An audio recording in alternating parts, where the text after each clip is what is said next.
What happens when a single piece of paper decides two fates? For Nora Vance, a waitress at a high-end bistro, her resume was a ticket to a new life. For Julian Thorne, a powerful tech CEO, it was a piece of trash to be destroyed. He ripped her application to shreds in front of a packed restaurant, telling her to stay in her place. But Julian made one mistake. He assumed he was the most powerful person in the room. He was wrong.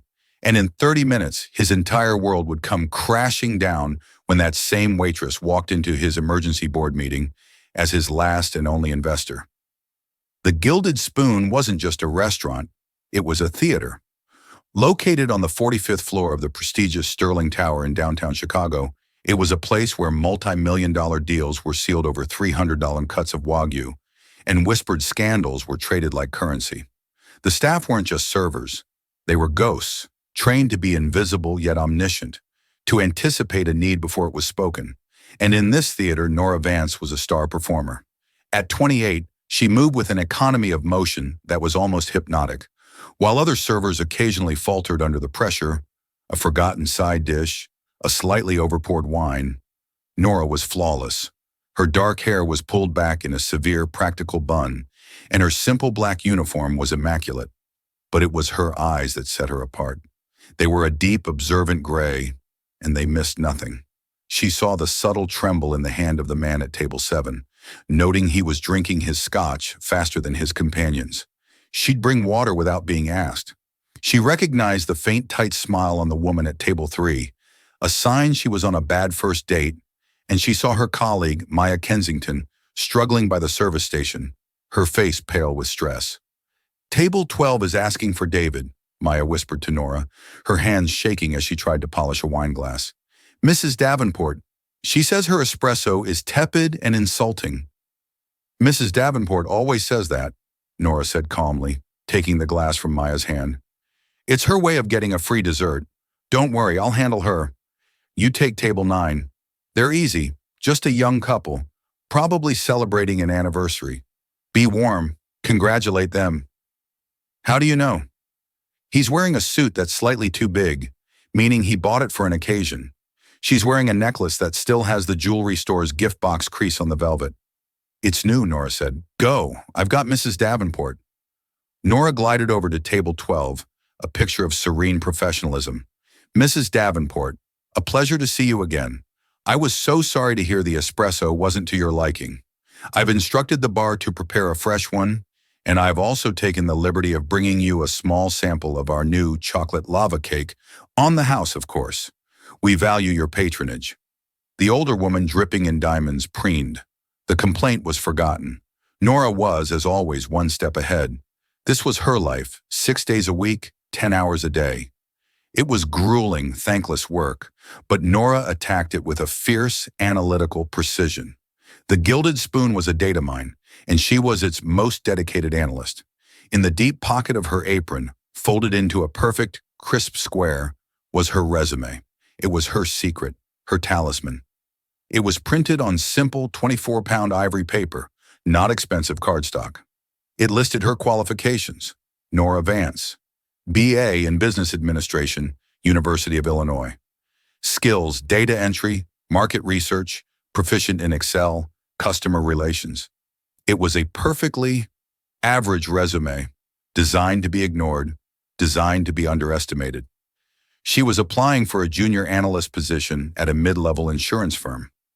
Maya had seen it once during a break. "A junior analyst? Nora, you're the smartest person in this restaurant. You should be running this place, not fetching coffee for some insurance exec," Maya had argued. Nora had just smiled. "It's a step, Maya. We all need to take the first step. Besides, I like the idea of a quiet desk and a predictable 9 to 5. The drama here," she gestured to the opulent dining room, "can be exhausting." Maya sighed, rubbing her temples. Maya herself was a paradox. She was clumsy, forgetful, and seemed perpetually overwhelmed. Yet Nora had once seen her, on a break, scribbling complex algorithmic equations on a napkin, muttering about scalable architecture and inefficient data pathways. When Nora had asked, Maya had crumpled the napkin and dismissed it as doodling. Nora knew it wasn't. Tonight, the restaurant was buzzing with a particular kind of energy. The air was thick with the scent of truffle oil and panicked ambition. A large party had just been seated in the exclusive VIP section, the one with the panoramic view of the city skyline. "That's Julian Thorne," David, the maitre d', hissed to Nora during a lull. "CEO of Thorne Dynamics, the tech wonderkin. They say his new Prometheus AI project is either going to change the world or bankrupt him by Christmas." Nora nodded, refilling her water pitcher. "He looks stressed." "He looks," David said, "like a man who needs a miracle. And he's a notoriously difficult diner, demanding, arrogant, and a terrible tipper. He just seated himself in your section." Nora finished polishing a fork, her expression unreadable. "Everyone deserves good service, David, even the difficult ones." "Well, Godspeed, Nora," David said, adjusting his tie. "You're walking into the lion's den." Nora simply picked up her tray. "Lions are just cats, David. Big, loud cats. You just have to know how to handle them." She took a deep, steadying breath, felt the small, folded square of her resume in her apron, and walked toward table 15, into the heart of the storm. Julian Thorne was not just a lion, he was a wounded one. At 35, he had the sharp, predatory good looks of a man who had never been told no. His suit was a bespoke Tom Ford, his watch a Patek Philippe that cost more than Nora's entire college education. But his success was a thin veneer over a core of raw, vibrating panic. He was flanked by his two top executives, Liam, his CFO, who looked like he hadn't slept in a week, and Chloe, his COO, whose bright, forced smile didn't reach her eyes. They were surrounded by scattered documents, pitch decks, and financial projections, staining the pristine white tablecloth. "It's a disaster," Julian hissed, slamming his phone down on the table. The sound made a nearby table jump. "Blackwood isn't just pulling his $10 million. He's shorting our stock.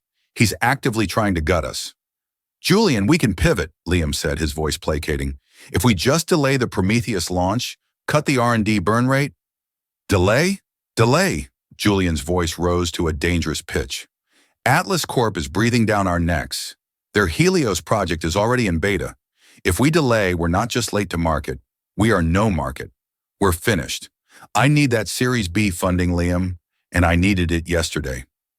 It was at this precise moment that Nora arrived. "Good evening," she said, her voice a calm, smooth anchor in their turbulent conversation. "My name is Nora, and I will be your server this evening. May I start you with some water, still or sparkling?" Julian didn't even look at her. He waved a dismissive hand. "Whatever, sparkling, and 3 whiskeys. Macallan 25. "Now." "Right away, sir." She returned moments later with the water and the drinks. As she poured, Julian continued his tirade. "The entire board is panicking. They're calling for my head. After everything I built," he spat. "I built Thorne Dynamics from my dorm room. I need one more investor, one big fish, someone who isn't afraid of Atlas Corp, someone who sees the vision. We have that last-ditch meeting tomorrow," Chloe offered weakly. "Venture Spark Capital. They finally responded." Julian scoffed. "Venture Spark? They're a ghost story, Chloe. No one has ever met EV. The head of that firm is a myth, a recluse. They only invest in humanitarian tech. They won't touch a project as aggressive as Prometheus. It's a dead end." "It's our only lead, Julian," Liam countered. "Then get me more leads," Julian roared. He snapped his fingers in Nora's direction, not even bothering to make eye contact. "You, Waitress, more whiskey." "Of course, sir," Nora replied, her voice still perfectly level. She retrieved the whiskey and returned. As she set the glasses down, Julian was scrolling furiously through his contacts. Robert, Michael, even that parasite Harrington. All of them. Market instability. Too high risk. Cowards. They're all cowards.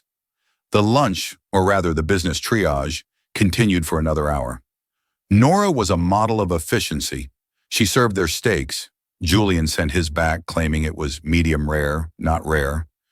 Refilled their drinks and cleared their plates, all while they alternately argued, pleaded, and despaired. Through it all, Nora was a silent observer. She saw the way Liam's hands shook, the way Chloe subtly updated her LinkedIn profile on her phone under the table when Julian wasn't looking. And she saw Julian, A man of supposed genius, a leader of industry, acting like a spoiled child. He was brilliant, yes, but he was also a bully. He treated his team with contempt, and he treated her as if she were a piece of furniture. As they argued, Nora was doing her own mental calculations. Thorn dynamics, market cap, approx 450 million. Series B seeking 20 millionaires. Key competitor, Atlas Corp. Project, Prometheus. Predictive AI. Project Helios, Atlas Corp. Blackwood, likely Blackwood Capital, pulled funding. Critical cash flow crisis. Julian's company wasn't just in trouble, it was in a death spiral. Finally, the tense meal wound down. Julian, fueled by expensive whiskey and cortisol, looked exhausted and furious. "Get the check," he barked at Nora. "Right away, Mr. Thorne." As she turned to retrieve the bill, Liam, gathering the scattered wine-stained documents, stood up abruptly. He didn't see Nora behind him. He collided with her, hard. The impact sent Nora's server tray clattering to the floor. It was a cacophony of shattering glass and silverware. The entire restaurant, which had been pretending not to listen to Julian's tirade, went dead silent. "Idiot!" Julian snapped at Liam. "I'm so sorry," Liam stammered, helping Nora up. "It's quite all right," Nora said, her voice tight as she began picking up the mess. But the collision had done more than just spill water. From her apron pocket, flung out onto the plush carpet, was her neatly folded resume. Before Nora could retrieve it, Julian Thorne, in a foul, vindictive mood, snatched it from the floor. Time seemed to slow down. The silence in the gilded spoon was absolute. Every diner, every server, even the chefs peering from the kitchen, all eyes were on the man in the Tom Ford suit holding a single piece of ivory paper. Julian Thorne unfolded the resume. He read the name aloud, his voice dripping with a cruel, mocking condescension. Nora Vance. He scanned the qualifications. Bachelor's in business, market research, customer relations. He let out a short, sharp laugh. It was a sound devoid of all humor. "A junior analyst," he sneered, looking at her, really looking at her, for the first time. He saw a waitress, covered in spilled water, kneeling on the floor amidst broken glass. Nora slowly rose to her feet, her face a pale, composed mask. She held out her hand. "Sir, that is my personal property." "This?" Julian held the paper up between two fingers, as if it were contaminated. "This is a waste of paper, a fantasy." He turned to his own team, Liam and Chloe, who were watching with horrified embarrassment. "You see this? This is what's wrong with the world. Everyone thinks they can just move up. Everyone thinks they can be me." He turned his toxic gaze back to Nora. "Let me give you some free advice, Nora Vance. Stop dreaming, stop analyzing, and start doing. And what you do," he gestured around the restaurant, "is this. You pour water. You carry plates. You are a waitress. Sir, I must ask you to return my...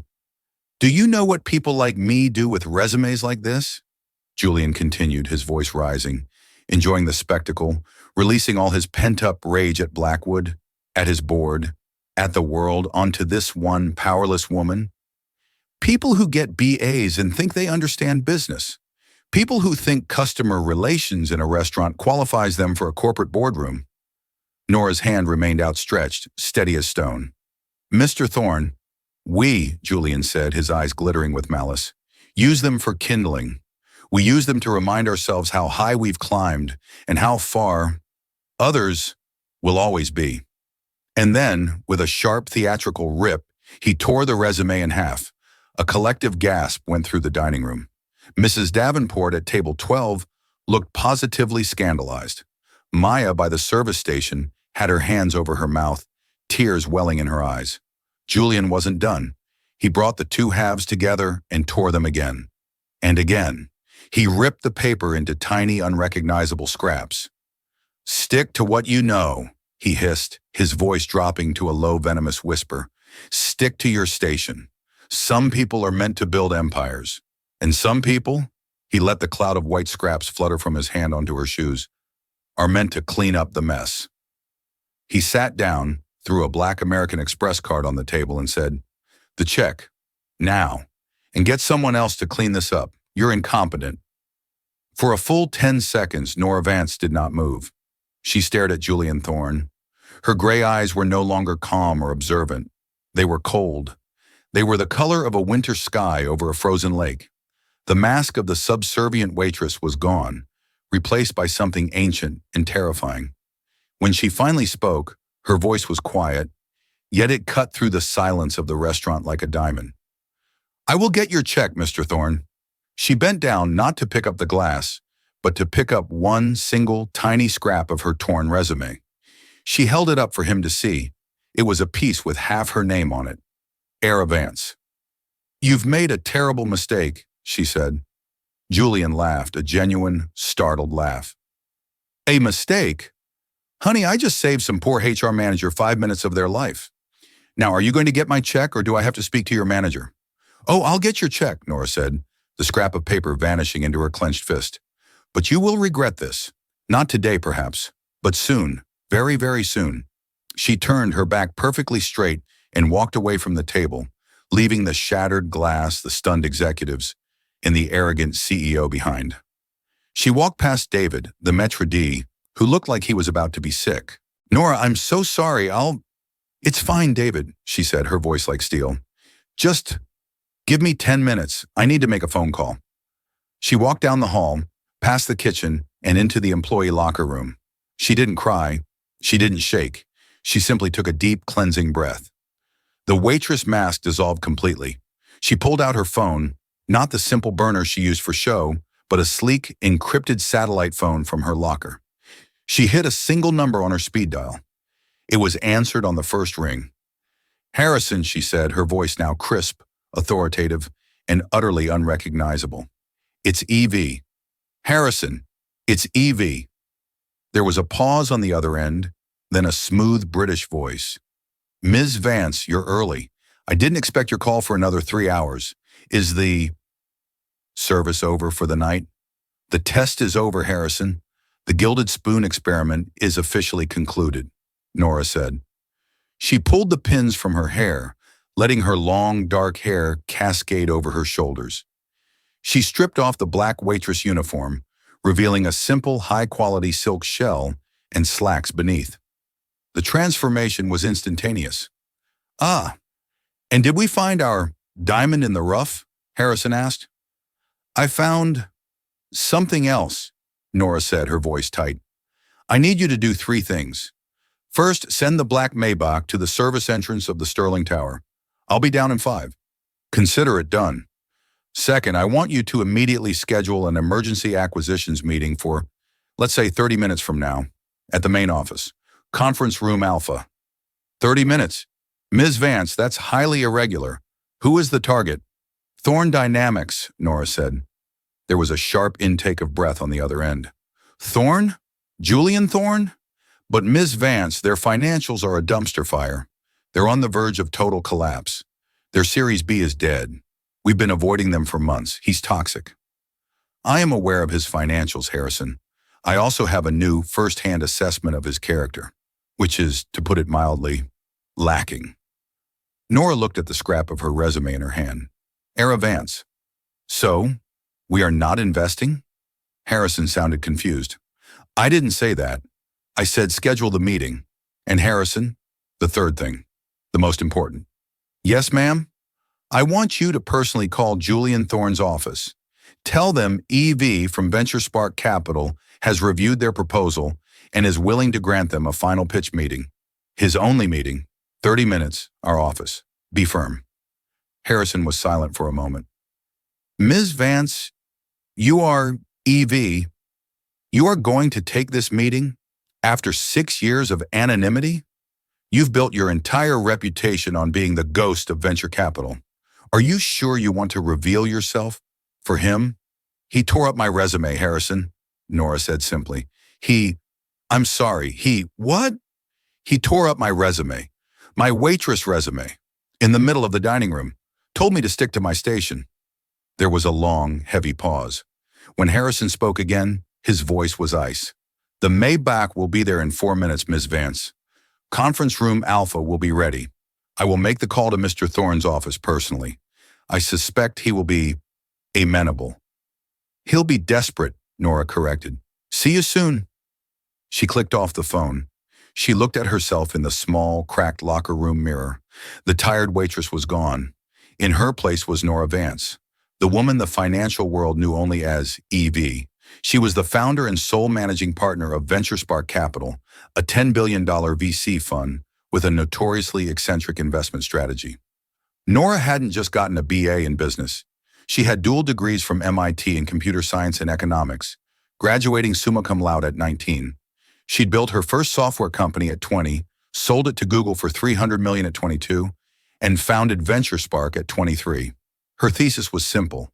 Products were easy, financials could be fixed, but character was everything. So she'd created her test. Several times a year, she would go undercover. A barista, a cashier, a hotel maid, and for the last 6 months, a waitress at the Gilded Spoon, a restaurant she had secretly owned through a shell corporation for 2 years. She did it to observe the titans of industry in their natural habitat, to see how they treated the invisible people. She'd passed on countless sure-thing investments because the CEO was rude to a barista, and she'd been watching Julian Thorne for months. She was this close to investing, believing his arrogance was just a cover for his genius. Today, he had failed the test in the most spectacular way possible. She walked out of the locker room, past the chaotic kitchen, and into the main dining hall. David rushed over, his face a mask of panic. Nora, he's gone. He just left. He didn't even sign the check. He just left his card. I am so sorry. I will write you a check for... Nora held up a hand. It's fine, David. You've been a good manager. Nora, your job, you're not quitting, are you? Over this? Nora smiled, a real sharp smile. I'm being promoted, David. Effective immediately. She walked out the front door, not the service entrance. The valets, used to her in a waitress uniform, stared as this transformed woman strode past them. A sleek, black Maybach S680, a car synonymous with royalty and billionaires, pulled up to the curb. Harrison, already there, stepped out from the back and held the door for her. Ms. Vance. Harrison. As she slipped into the plush leather interior, she saw Maya, her clumsy, brilliant colleague, standing by the bus stop across the street, huddled in a thin coat, waiting for the late-night bus, her face etched with worry. Nora tapped on the glass. Harrison, wait! She rolled down the window. Maya! Maya looked up, startled. Get in, Nora said, her voice kind. What? Ms. Vance.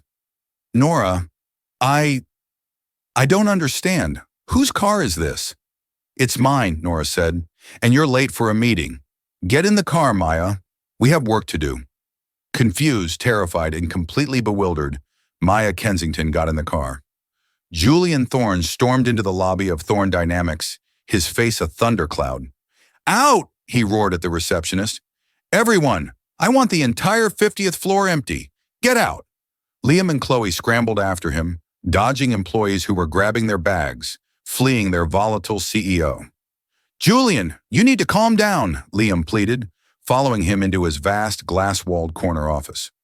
Calm down? Julian wheeled on him, his eyes blazing. Did you see what happened? Blackwood is trying to ruin me.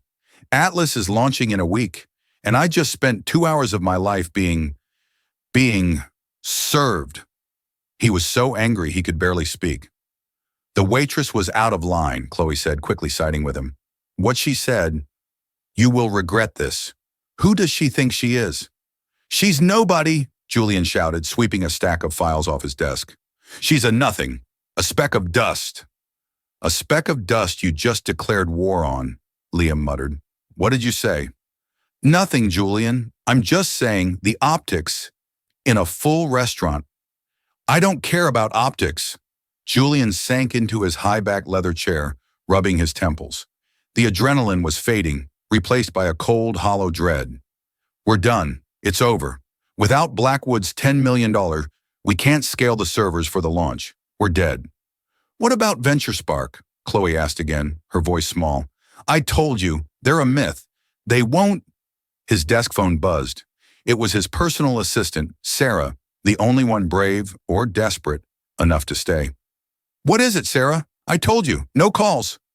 Sir, Sarah's voice was shaking. You need to take this. It's a Mr. Harrison from Venture Spark Capital. Julian froze. Every molecule of air seemed to have been sucked from the room.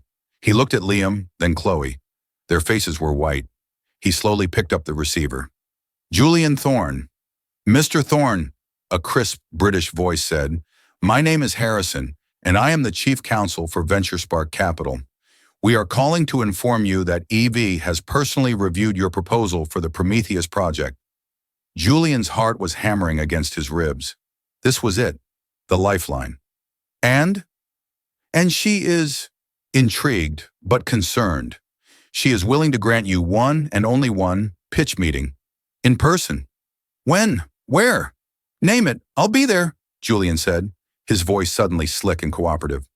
Now, Harrison said, our office is 1200 West Madison. You have, he paused, 28 minutes. 28. But that's impossible. We need to prepare the deck, the financials. Mr. Thorne, EV does not wait. She has already seen your deck and your financials. She wishes to see you. This is a character assessment, not a data review. Be here in 28 minutes or the offer is permanently rescinded. And believe me when I tell you, Mr. Thorne, no one gets a second chance. The line clicked dead. Julian slammed the phone down. Move! Move! Now! What is it? Liam asked. It's on. Venture Spark. We have a meeting with EV. Now! The office exploded into frantic action. Chloe was grabbing her tablet, Liam was searching for a fresh copy of the pitch deck, and Julian was frantically trying to splash water on his face in his private bathroom. EV, Julian muttered to his reflection. His pupils were dilated. The ghost. If I can land EV, Blackwood will look like a fool. This isn't just funding. This is a statement. He was a new man. The terrified, angry bully was gone, replaced by the charismatic, predatory salesman. He was Julian Thorne, the wonderkind. He was back. Liam, you talk financials. Chloe, you handle operations. I will handle EV. I'll sell her the vision. I'll sell her the dream. We don't even know what she looks like, Chloe said, hyperventilating slightly as they piled into the private elevator. She's an investor, Chloe. She looks like money. That's all that matters. The ride to 1200 West Madison was a blur of traffic and frantic last-minute rehearsals.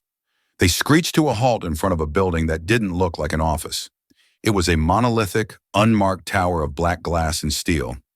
It looked less like a VC firm and more like the headquarters of a shadowy government agency. They ran into the lobby. It was vast, silent, and empty, save for a single security desk carved from a block of black marble.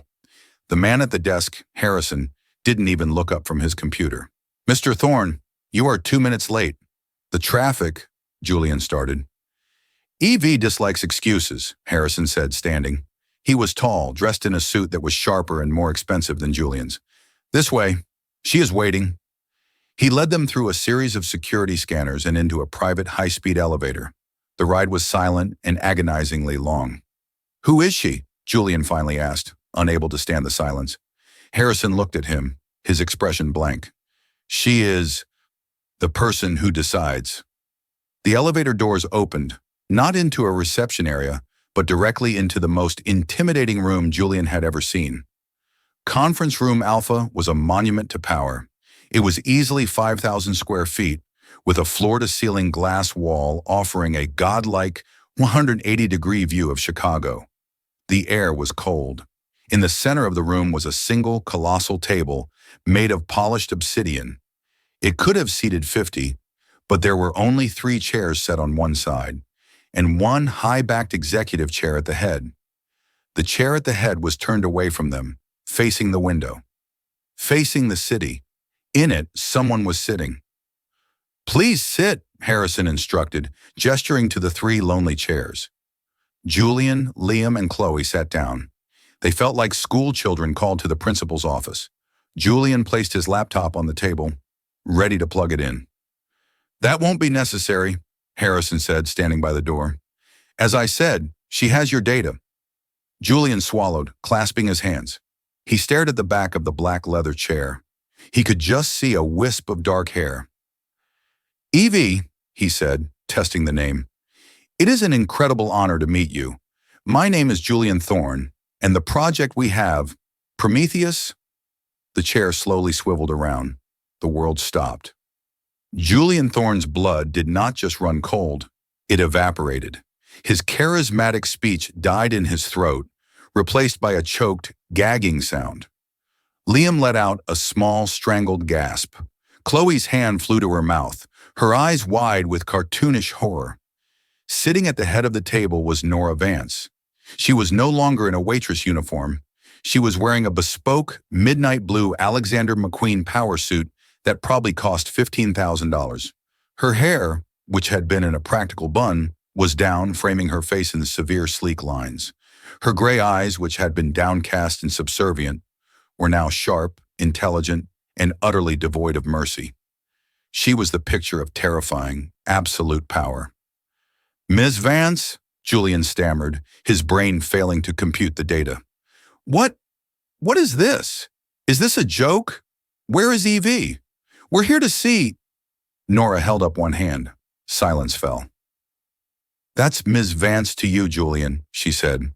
Her voice was the same one from the restaurant, calm, precise, but now it held the weight of billions. Or perhaps Evie is more appropriate. After all, it's my name, Nora Vance. She steepled her fingers, looking at the three of them. Three statues of pure, unadulterated panic. "Please," she said, a tiny, cold smile playing on her lips. "Sit down. You were just telling me about your Prometheus project. I'm intrigued." Julian couldn't move. He just stared. The waitress, the woman whose dreams he had torn to pieces. The nothing, the speck of dust. She was Evie. You, he stammered. "Me," Nora said. "Me, the incompetent waitress. Me, the woman who should stick to her station. It's funny, isn't it? My station just so happens to be at the head of this table. And from where I'm sitting, you look like you're in a lot of trouble." She leaned forward. "Now, let's talk about your company. Let's talk about your burn rate, your flawed AI, and your character. You have 5 minutes to save your empire, Julian. My advice? Don't waste your time, or mine." Julian Thorne's mind was a screeching collage of denial, humiliation, and terror.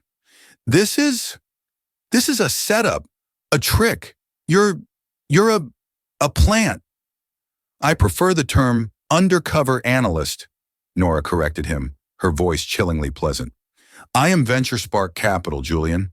I have been for 8 years, and for 6 months I have also been your waitress." She gestured to Harrison, who dimmed the lights. The glass wall behind Nora, the one overlooking the city, flickered. It wasn't a window.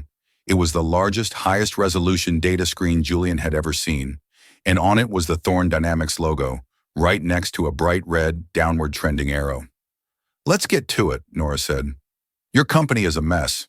You're hemorrhaging money. You've personally alienated 3 of your top engineers in the last quarter. Your Prometheus AI, it's not revolutionary, Julian. It's derivative." "That's a lie," Julian burst out, finding his voice. "Prometheus is the most advanced predictive AI on the market is the Helios protocol, currently in beta at Atlas Corp," Nora interrupted. "And you know why it's better? Because it was built by a real genius, someone you've never even heard of, someone who isn't in this for the fame, or the Patek, or the Tom Ford suit." She looked at Liam. "Your CFO is actively cooking the books. The $4.2 million you listed as R&D assets? It's fantasy. It's unrecoupable server costs you're pretending are tangible. You're not just failing, Mr. Thorne. You're committing fraud." Liam went sheet white. He looked like he was going to faint. "And you," she looked at Chloe, "have been sending your resume to Atlas Corp for 3 weeks. Your interview is next Tuesday. You were planning on taking 2 of his client lists with you as a signing bonus." Chloe began to sob, a quiet, high-pitched keening. Finally, Nora's gaze landed back on Julian. He was broken. The charismatic salesman was gone. All that was left was the small, terrified bully. You are a terrible leader, Julian, Nora said, not with anger, but with the simple finality of a diagnosis. You lead by fear. Your team is terrified of you, and those who aren't are actively betraying you. You build nothing. You just steal credit and yell at people. And your biggest, most unforgivable flaw. She pressed a button. A file appeared on the screen. It was a scanned image. A simple ivory paper resume. Nora Vance, BA in Business Administration. Your flaw is that you're arrogant. You're so blinded by your own vision that you can't see the value right in front of your face. You saw this, she pointed to the resume, and you saw a threat, an incompetent person daring to dream. You didn't see a human being. You saw something to crush. She stood up, walking over to him. Julian instinctively flinched. You didn't just disrespect me, Julian. I don't care about that. You disrespected the idea that anyone, from any station, can have value. You spat on the very concept of meritocracy. And that, she said, her voice dropping, I cannot forgive. So, what now? Julian whispered, his voice hoarse. You're going to ruin me? Call the SEC? Let me go bankrupt? That was my plan, Nora said, walking back to her chair. When I got in the car, I was going to short your stock, just like Blackwood. I was going to accelerate your complete and total financial ruin, and I was going to enjoy it. Julian closed his eyes, a single tear of self-pity rolling down his cheek. But I decided against it, Nora said. Julian's eyes snapped open. Hope, a tiny, desperate flicker. You'll invest? The 20 million? Nora laughed, the same short, sharp laugh he had used in the restaurant. No, Julian, I'm not giving you 20 million. I'm not giving you anything. She slid a single thin file across the obsidian table. Here is my offer. It's a rescue package. A $1 million bridge loan. 1 million? Julian said, his voice cracking. That's nothing. That won't even cover payroll for a month. I need 20. You said, it's 1 million, Nora said firmly. It's just enough to stop the bleeding and prevent immediate catastrophic bankruptcy. But it's not for you. It's for the company, the employees, and it comes with conditions. What conditions? He whispered. Condition 1. You are immediately demoted from CEO. You will resign, effective immediately. You can't, Julian shrieked, slamming his fist on the table. It's my company. My name is on the building. Not anymore, Nora said. Your board, who I have been in contact with for the last 30 minutes, has already been informed. With Liam and Chloe's legal indiscretions brought to light, your position is no longer tenable. They will vote you out unanimously, or, she smiled, you can take my deal, and I won't press charges for the wire fraud. Julian slumped, utterly defeated. Who? Who are you replacing me with? That's condition 2, Nora said. The new CEO of Thorn Dynamics is my appointment. Just get it over with, Julian wept. Harrison, Nora said, send her in. The main doors to the conference room opened. Julian, Liam, and Chloe looked up. And in walked Maya Kensington. She was no longer in her waitress uniform. She was wearing a simple, practical dress, and she was holding a tablet. She looked terrified but resolute. Julian Thorne stared in utter disbelief. He looked from Maya, the clumsy, forgetful waitress, to Nora, the billionaire investor, and back. He started to laugh. It was a high-pitched, hysterical, breaking laugh. Her? You're replacing me with her? She can't even carry 3 plates. This is madness. She's just like you, a nobody. Nora waited for his laughter to die out. Julian, Nora said, meet Maya Kensington. She's not a waitress. She's Dr. Maya Kensington, dual PhDs in computer science and applied logistics from Stanford. She is, by a measurable margin, the most brilliant data architect in North America. Julian's laughter stopped. Remember the Helios protocol from Atlas Corp? Nora continued. The one that's about to make your Prometheus project obsolete? She built it. She was the chief architect. Atlas Corp stole it, buried her in litigation, and tied up her finances for 2 years. She's been working at the Gilded Spoon to pay her legal bills while she fights them in court. Nora looked at Maya, who nodded, her eyes fixed on Julian with a new, hard confidence. I wasn't just testing you, Julian, Nora said. I was vetting her. I've been watching her for 6 months. My resume, the junior analyst job I was applying for, it was a position under her. I was planning on funding her to build a new company from scratch to destroy both you and Atlas Corp. But your little performance at the restaurant today sped up my timeline, Nora said. Why build a new company when I can just take yours? The $1 million isn't an investment, Julian, Nora concluded. It's the purchase price for your company's shell. Maya, she turned, is the new CEO of Thorn Dynamics. She will use her original, unstolen Helios code, which is 2.0 and far superior, and merge it with your existing infrastructure. She will save this company. She will take it public in 2 years. Julian was silent. He had been outmaneuvered. He had been checked and mated.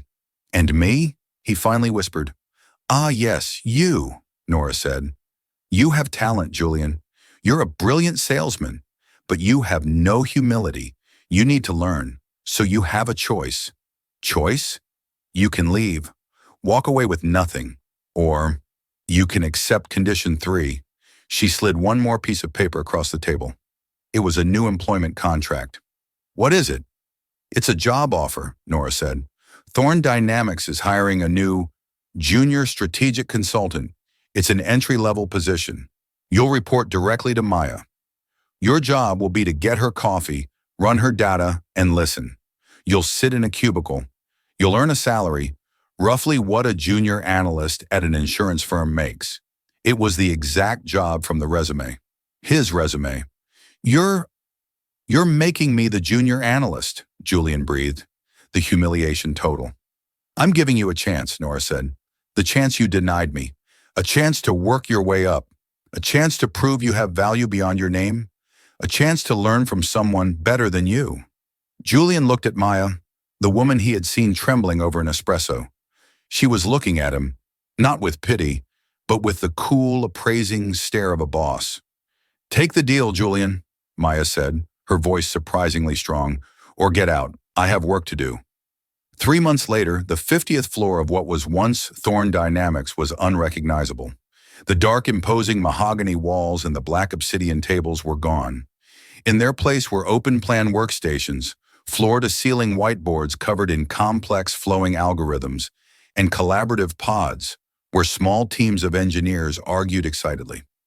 The air, once thick with the metallic tang of fear, now buzzed with the electric energy of creation.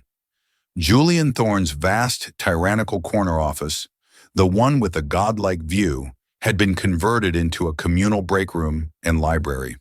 The company was now Helios Data, and it was, by all accounts, thriving. At the head of the main conference room, Dr. Maya Kensington stood before a screen, leading a high-level technical brief. She was no longer the trembling, apologetic waitress. Dressed in practical, sharp business attire, she commanded the room with an effortless, quiet brilliance. The clumsiness that had defined her was revealed to be the physical manifestation of a mind forced to operate at a speed it found insulting. Now unburdened, she was a force of nature. We've hit a snag with the legacy data integration, one of her lead engineers, a man who had once flinched when Julian entered a room, announced. The old Prometheus client data from the premium accounts is corrupting the new Helios intake. It's messy. We can't figure out the file structure. It's like it's encrypted. In the far back of the room, by the coffee machine, Julian Thorn stood silently. He was wearing a simple wrinkled button-down shirt, no tie, no $10,000 watch. His official title was Junior Strategic Consultant, but his primary duties were taking minutes, fetching coffee, and running market analysis reports that Maya often returned covered in red ink. He watched the engineers struggle. The old Julian, the one that still screamed inside his head, wanted to sneer. Idiots. I'd have fired all of them for incompetence. He hated this. He hated the smell of the cheap coffee. Hated the way the engineers looked through him as if he were furniture. Hated the weary, persistent ache in his feet from being, for the first time in his life, just one of the staff. But as he listened, another part of him, a smaller, newer, more curious part, analyze the problem. Premium accounts, messy data, encrypted. He knew those clients. He had been those clients. He knew their arrogance, their bespoke demands. He remembered. He cleared his throat. The sound was small, but in the focused hush of the room, it was like a gunshot. Everyone turned. Maya's gaze, cool and appraising, landed on him. Yes, Mr. Thorne. Do you have an insight, or are you just running low on caffeine? His face flushed. The old Julian would have raged. The new Julian swallowed his pride, his voice raspy. It's the Davenport account, and the Blackwood one. Maya raised an eyebrow. Explain. They didn't want the standard UI, Julian said, walking hesitantly toward the whiteboard. He picked up a marker, his hands shaking slightly. They demanded custom dashboards, ridiculous, gold-plated interfaces that serve no purpose other than to make them feel important. The data isn't corrupt. It's just formatted to be read by an interface that we no longer support. It's a UI-side formatting conflict, not a database-level encryption. He started to draw a simple flowchart. You're trying to integrate it. Don't. You need to isolate their data packets, run them in a sandboxed emulator that mimics the old Prometheus dashboard, and then have Helios scrape the data from the emulator. It's a two-step process, but it's clean. The room was dead silent. The lead engineer stared at the whiteboard, then at Julian, his mouth open. That would actually work. That's brilliant. Maya stared at Julian for a long, unreadable moment. He stood there, marker in hand, looking terrified and, for a fleeting second, proud. That's correct, Maya said slowly. Good work, Mr. Thorne. See? You're not just a salesman. The backhanded compliment stung, but the good work landed with a warmth that startled him. Draft a memo on that solution and its implementation costs. Have it on my desk by 3. Yes, CEO Kensington, he said, and for the first time it didn't taste entirely like ash. Later that day, as he was dropping the memo on her desk, she stopped him. Julian, he paused. She rarely used his first name. The memo was good, she said, not looking up. The analysis of the Asian market you attached, it was insightful. I'm moving you off coffee duty. You'll be working with the sales transition team. You'll report to Sarah. Sarah, his former assistant. The humiliation was fresh, but so was the opportunity. I don't enjoy this, you know, Maya said, finally looking at him. Her eyes were not unkind. I don't enjoy this, your demotion, but Nora was right. You needed to learn to listen. You're good at people, Julian. The sales, the markets, the egos. I'm good at the data. This company needs both. Stop fighting it. Just to do the work. The work is good. He nodded, unable to speak. Thank you, CEO. He walked out of her office and over to his small cubicle, a cubicle he now shared, and sat down. He looked at his hands. They were calloused from the coffee pots. He hated his life. But as he looked at the problem set Sarah had just emailed him, a small, strange feeling sparked in his chest. It wasn't just respect. It was interest. Meanwhile, miles away, Nora Vance was sitting on a park bench, eating a hot dog with extra sauerkraut. She was dressed in jeans and a simple sweater. Harrison sat beside her, holding a tablet and looking pained. Helios data is stabilizing ahead of schedule, Harrison reported, sighing. Maya Kensington is a marvel. She's filed 3 new patents and is already being poached by Google, which she, of course, declined. The Helios 2.0 engine is, frankly, it's terrifyingly good. And our other friends? Nora asked, taking a bite. Liam pleaded guilty to the financial fraud. In exchange for his full cooperation, we recommended probation and community service. He's now teaching accounting at a community college. Chloe was not so lucky. Atlas Corp rescinded her offer after an anonymous tip about her planned data theft. She's facing a significant civil suit from Helios Data. Maya, it seems, can hold a grudge. Good, Nora said. Consequences? And Julian Thorne, Harrison continued, a note of surprise in his voice. He hasn't quit. He's still there. He actually, and I quote Maya, contributed a valuable insight in yesterday's integration meeting. She's promoting him to a lateral position, but still, he might actually have a future as a mid-level manager.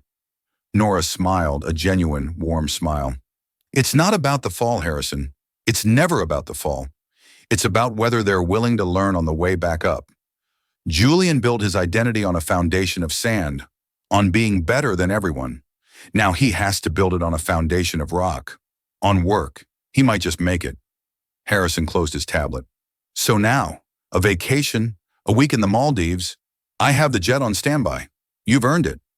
I'm thinking about a career change, Nora said, finishing her hot dog. She pointed with her napkin. See that man? The one running that gourmet cupcake truck? The cupcake czar? Harrison squinted. The one with the line around the block? The one with the pink van? The very one. His name is Marco Dubois. He's a culinary genius, a master of logistics. But last week, I watched him berate a supplier, a young woman from a local farm, because her strawberries were, and I quote, aesthetically displeasing. He told her she was too simple to understand his art and made her cry. He shorted her on the payment. Harrison let his head fall back with a groan. Oh no, please, Miss Vance, not again.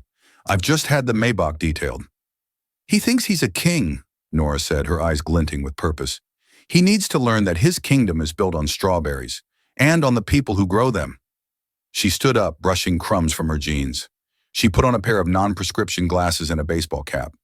The billionaire EV vanished, and in her place was just Nora.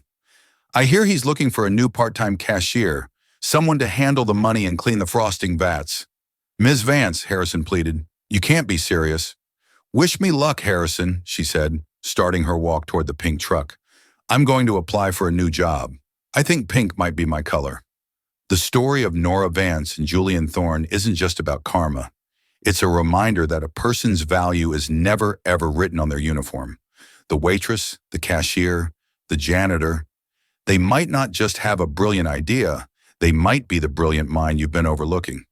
Julian Thorne learned that lesson the hard way. He had to lose his empire just to find his humanity. Nora, as Evie, knew the truth. Character is the only currency that matters. True power isn't about how high you can climb. It's about how many people you lift up with you and how you treat the people you think are beneath you. What did you think of Julian's ultimate fate?